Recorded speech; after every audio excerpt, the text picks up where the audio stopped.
بسم اللہ الرحمن الرحیم ایاک نعبد و ایاک نستعین۔ میں آج سیالکوٹ میں بزنس کمیونٹی سے ملنے آیا ہوں، اور وہ اوکیزن ایئر سیال کا جو آج ہم نے اس ایئر لائن کی انوگریشن کی ہے وہ ایک بہانہ ہے، لیکن اصل میں یہ چاہتا تھا کہ پاکستان کی جو سب سے وائبرنٹ بزنس کمیونٹی، میں ان سے بات چیت کر لوں۔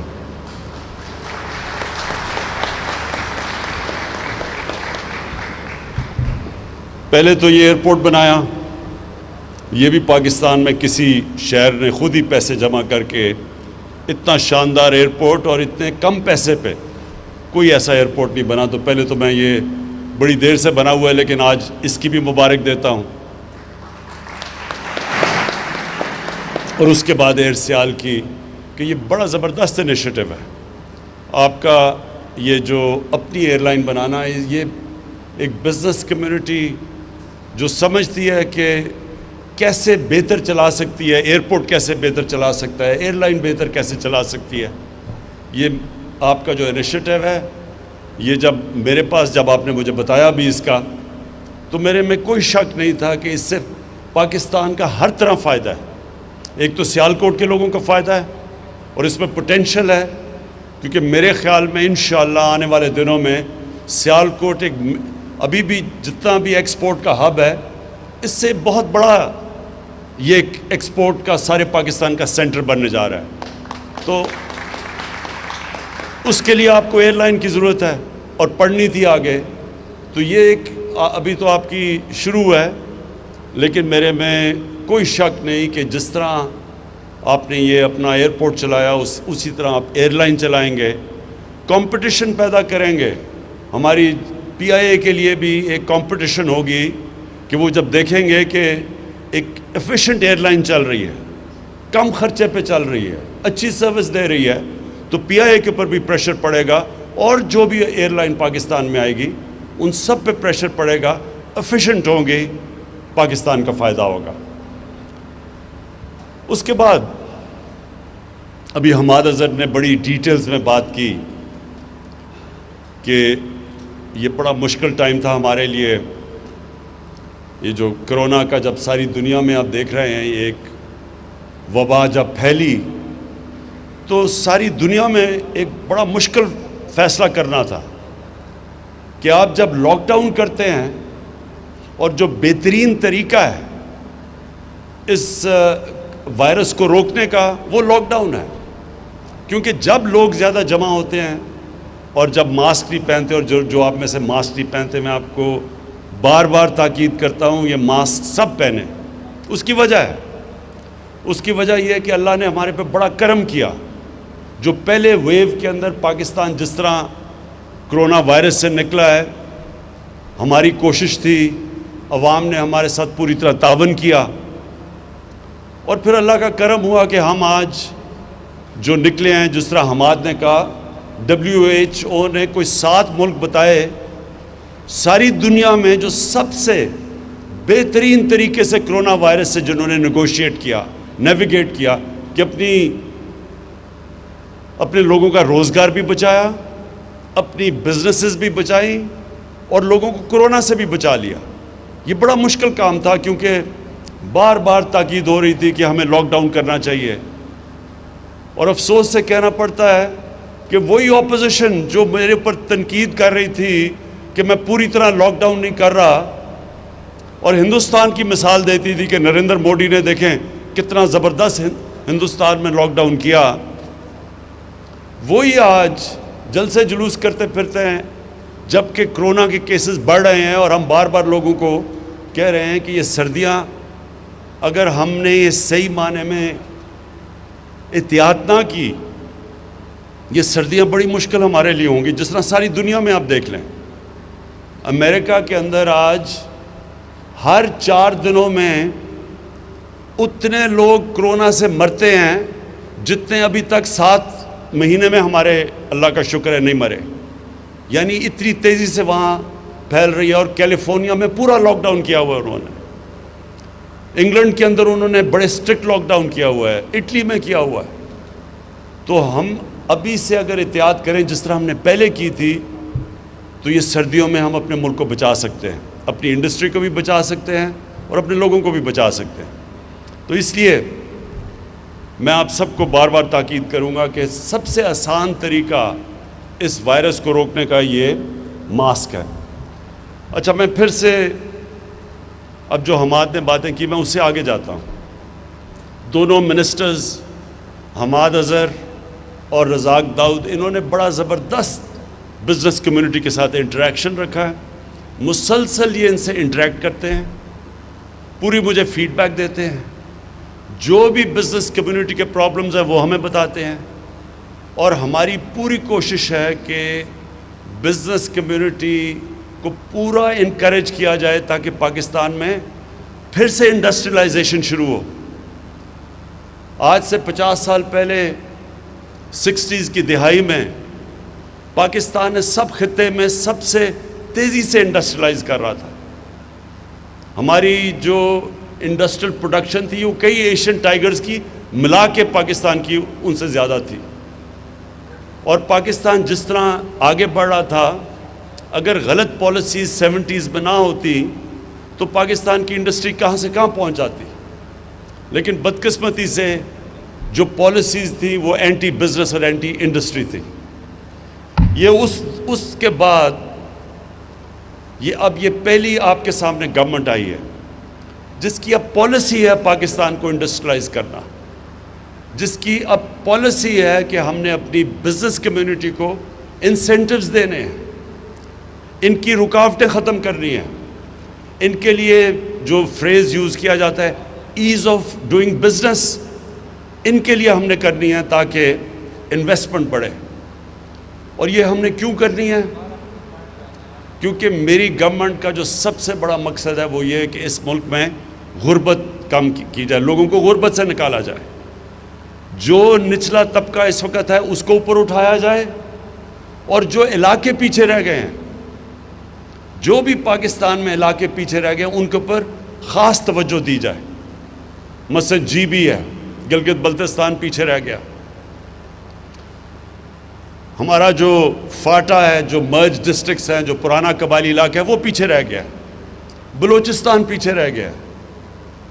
پنجاب کی جو ڈسٹرکٹس ہیں، جو چیف منسٹر کی ڈسٹرکٹ ہے ڈی جی خان، اور اس پہ ان کا جو علاقہ قبائلی علاقہ ڈی جی خان کا، وہ سب سے پیچھے رہ گیا. تو سب سے پہلے تو جو ڈیولپمنٹ ہو وہ ہمیشہ انکلوسیو ہوتی ہے. کبھی بھی ایک چھوٹے سے علاقے کو آپ ڈیولپ کر لیں اور باقی ملک پیچھے رہ جائے، وہ ملک ترقی نہیں کر سکتا.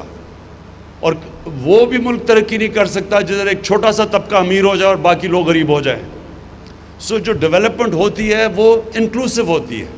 اس کے لیے جو ہمارے سامنے ماڈرن ایرا کے اندر جو ماڈل ہے وہ ہے چائنا کا. چائنا نے جو 30 سال میں کیا ہے، انہوں نے اپنے نچلے طبقے کو اوپر اٹھا کے ایک اکنامک جائنٹ بن گیا. 70 کروڑ لوگوں کو 30 سال میں 35 سال میں انہوں نے غربت سے نکالا ہے. تو کانسنٹریٹ کیا. اب جو علاقے پیچھے رہ گئے ان کو وہ مدد کر رہے ہیں. جو سی پیک کا اصل ایک اور بہت بڑی وجہ یہ ہے کہ وہ اپنا جو ویسٹرن چائنا ہے جو پیچھے رہ گیا ہے اس کو کنیکٹ کرنا چاہتے ہیں، اس کی کنیکٹیوٹی سمندر سے دینا چاہتے ہیں، ٹریڈ کنیکٹ ہو تاکہ گوادر کے ذریعے وہ ان کے لیے اپنا سامان آسان ہو بیچنے کا دنیا کو. تو وہ اس کو ڈیولپ کرنا چاہتے ہیں. ایک یہ وجہ سی کی. تو ہم نے بھی اب پوری کوشش کرنی ہے کہ اپنے وہ جو علاقے پیچھے رہ گئے ہیں، جدھر احساس محرومی بڑھتی جا رہی ہے، ان کو اوپر اٹھائیں، اور اپنے جو غریب لوگ ہیں، جو کمزور لوگ ہیں، ان کے لیے پوری اب جو پالیسیز بنائیں، جس میں احساس پروگرام پاکستان کی تاریخ کا سب سے بڑا پروگرام ہے. ان حالات کے اندر بھی جب ہم پیسہ خرچ کر رہے ہیں کہ نچلے طبقے کی مدد کریں اوپر آنے کے لیے. لیکن اس سب کے لیے ویلتھ کریشن کی ضرورت ہے. جب تک ہماری ملک کی دولت نہیں بڑھے گی، ہم غربت لوگوں کو نہیں نکال سکتے. جو چائنا نے بھی یہ کیا، انہوں نے ساتھ ساتھ انڈسٹریلائز کیا. اسپیشل اکنامک زونز ڈیولپ کیے, ایکسپورٹ زونز. باہر سے انہوں نے ساری دنیا سے انویسٹمنٹ اٹریکٹ کی ان زونز کے اندر. ادھر انہوں نے پھر پہلے باہر کی کمپنیز یہاں کے انویسٹ کیا, پھر چائنیز کمپنی اوپر آنی شروع ہو گئی. تو ان کو نے انڈسٹریلائزیشن کر کے اور سب سے زیادہ ایمفسس ایکسپورٹس پہ دے کے آج چائنا میرے نہیں خیال میں جس طرح وہ ترقی کر رہا ہے اس کو دنیا میں کوئی ملک روک سکتا ہے اب. تو پاکستان کے لیے یہی ماڈل ہم اپنانا چاہتے ہیں. ہماری کوشش ہے کہ اب جس طرح سیالکوٹ کی انڈسٹری کی ہم پوری مدد کریں, ہر قسم کی آپ کو فیسلٹی دیں. جتنی آپ انڈسٹریلائز کریں گے سیالکوٹ کا تو فائدہ ہوگا, سارے پاکستان کا فائدہ کریں گے. جتنی آپ کی ایکسپورٹس بڑھے گی, پاکستان کا جو سب سے بڑا پرابلم ہے ہمارے فورن ایکسچینج ریزروز نہیں ہیں. یہ جو ہم جب آئے شروع میں تو ہمارے پاس تو پیسہ ہی نہیں تھا. ہم پوری طرح جو ہماری لائبلٹیز تھی باہر کی, ہمارے پاس پیسہ نہیں تھا وہ ان کو پیمنٹس کرنے کا. کئی چیزوں پہ ہم ڈیفالٹ کر رہے تھے. اور یہ ہمارے پاس مسلسل پاکستان کا پرابلم آتا ہے ہماری 70 سالہ تاریخ میں کہ جیسے ہی ہماری گروتھ بڑھنی شروع ہوتی ہے ہمارا کرنٹ اکاؤنٹ ڈیفیسٹ بڑھنا شروع ہو جاتا ہے. ہم دنیا کو ایکسپورٹ کرتے بہت کم ہے اور امپورٹ زیادہ کرتے ہیں. تو وہ جیسے جیسے کرنٹ اکاؤنٹ ڈیفیسٹ بڑھتا ہے روپے پہ پریشر پڑنا شروع ہو جاتا ہے. اور روپے پہ پریشر پڑتا ہے, جب روپیہ گرتا ہے تو سب سے بڑا اس کا پرابلم ہوتا ہے مہنگائی آ جاتی ہے پاکستان میں, ساری چیزیں مہنگی ہو جاتی ہیں. تو ہمارا جو امپورٹنٹ چیز ہے سارے ملک کو ریئلائز کرنا ہے کہ ہم نے اپنی ایکسپورٹس بڑھانی ہے. اور ایکسپورٹس کے لیے یہ ملک کی ضرورت ہے کہ ہم سیالکوٹ کی مدد کریں. اور سیالکوٹ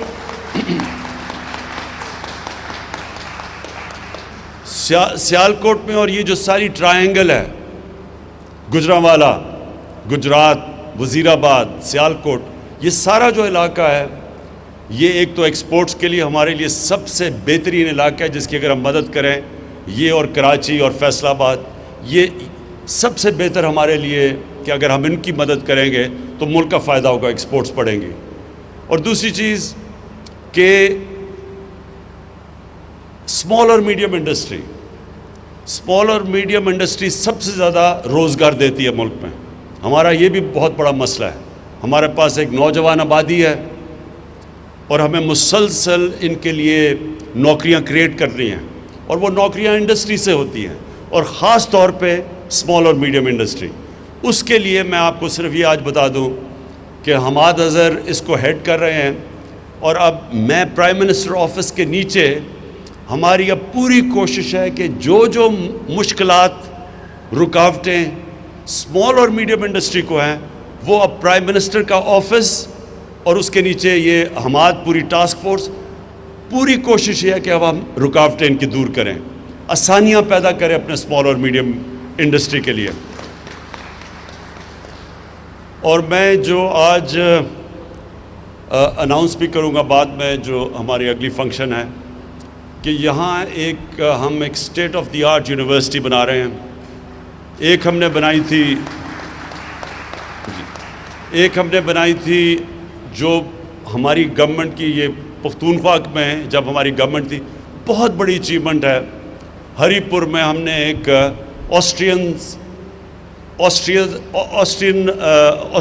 آسٹریا انجینئرنگ میں بہت آگے ہے دنیا سے, جرمنز اور آسٹرینز بہت آگے ہیں. تو آسٹرینز کے ساتھ مل کے ان کی ایک اسپیشل, ان کی بڑی ایلیٹ انجینئرنگ یونیورسٹی ہے فوہوک-شولے, وہ ہم نے سیٹ اپ کی ہے ہری پور میں, جو کہ اب شروع ہو گئی ہے. 4 سال لگے ہمیں, وہ اب شروع ہو گئی ہے. اور اس کے اندر اپلائیڈ سائنسز اور انجینئرنگ وہ ایک ایسا سینٹر بنا ہے جو انٹرنیشنل لیول کا, جو ہمیں شدید ضرورت ہے اس ملک میں انجینئرز پروڈیوس کرنے کی. Quality I T professionals, artificial intelligence, یہ نئی جو ٹیکنالوجیز آ رہی ہیں, تو ٹیکنالوجی کے اوپر بیس وہ جو ہری پور میں یونیورسٹی ہے اسی کی طرح کی یونیورسٹی اب ہم ریپلیکیٹ کر رہے ہیں انشاءاللہ یہاں سیالکوٹ کے اندر. اور وہ آپ کی سارا جو یہ انڈسٹریلائزیشن کی مدد کرے گی. یہ کوالٹی انٹرنیشنل اسٹینڈرڈ کی اپلائیڈ سائنسز اور انجینئرنگ کی یونیورسٹی اور ٹیکنالوجی کی یونیورسٹی. تو آخر میں صرف آپ کو ایک چیز اشور کرنا چاہتا ہوں. یہ جو میں آپ کے پاس آیا ہوں اور آپ کو کہہ رہا ہوں کہ پوری طرح اپنی انڈسٹری کی ہم مدد کریں گے, اور سیالکوٹ کی وہ بزنس کمیونٹی جس میں وائبرنسی ایسی ہے کہ وہ اپنی سڑکیں بھی بنا لیتے ہیں, اپنے ایئرپورٹ بھی, اب اپنی ایئر لائن بھی بنا لی ہے, ان کی اب ہم آپ کی پوری طرح مدد کریں گے. ہر طرح آپ کی مدد ہوگی.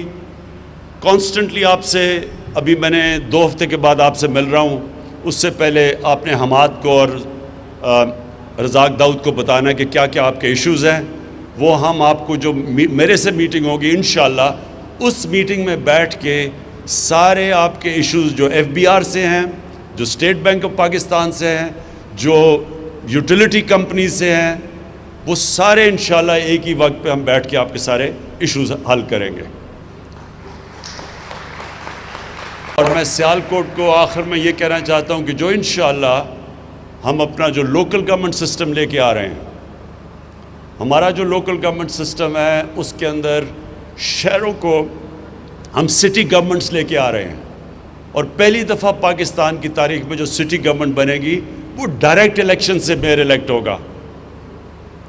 یہ جس طرح کے لنڈن میئر ہوتا ہے, جس طرح کے پیرس میں ہوتا ہے, جس طرح نیو یارک کا میئر ہوتا ہے, اسی طرح ایک ماڈرن میٹروپولیٹن سٹی کا ایک سیٹ اپ لے کے آ رہے ہیں. کیونکہ یہ جو آپ کے مسئلے ہیں, میونسپل مسئلے, سڑکیں, گندگی, یہ تب تک نہیں حل ہوں گی جب تک ایک ماڈرن, ایک میٹروپولیٹن سٹی کی لوکل گورنمنٹ آپ کی نہیں بنے گی. یہ پہلی دفعہ پاکستان کی تاریخ میں ہم الیکشن کروائیں گے انشاءاللہ اپریل کے بعد. ڈائریکٹلی الیکٹڈ میئر ہوگا, اور وہ میئر وہ لوگ الیکٹ کریں, آپ کے شہر کے وہ لوگ کریں گے جس میں ایڈمنسٹریٹو کیپبلٹیز ہوں گی. وہ پھر اپنی ٹیم لے کے آئے گا. وہ ٹیم ایسی ہوگی جس کے اندر ہر قسم کا شعبہ ہوگا کہ پانی سیالکوٹ کا کیسے مینیج کرنا ہے اگلے 15-20 سال تک, اس کے سیوریج سسٹم کیسے ٹھیک کرنی ہے, سڑکیں, سارا کچھ ایک سٹی گورنمنٹ پورا ایک ہی امبریلا کے نیچے ہوگی. تو آپ کو پھر جانا نہیں پڑے گا کہ پنجاب جائیں اور لاہور جا کے اپنی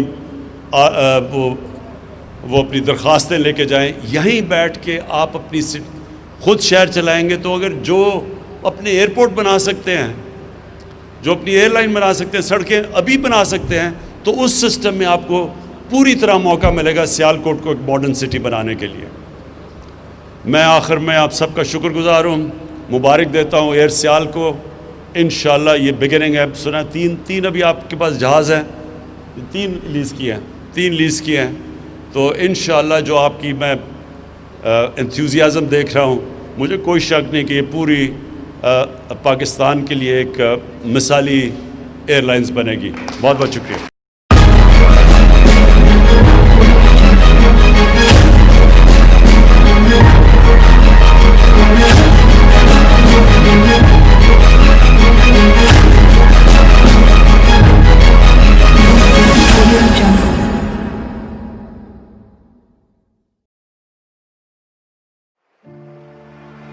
Pakistan, a diverse and beautiful country.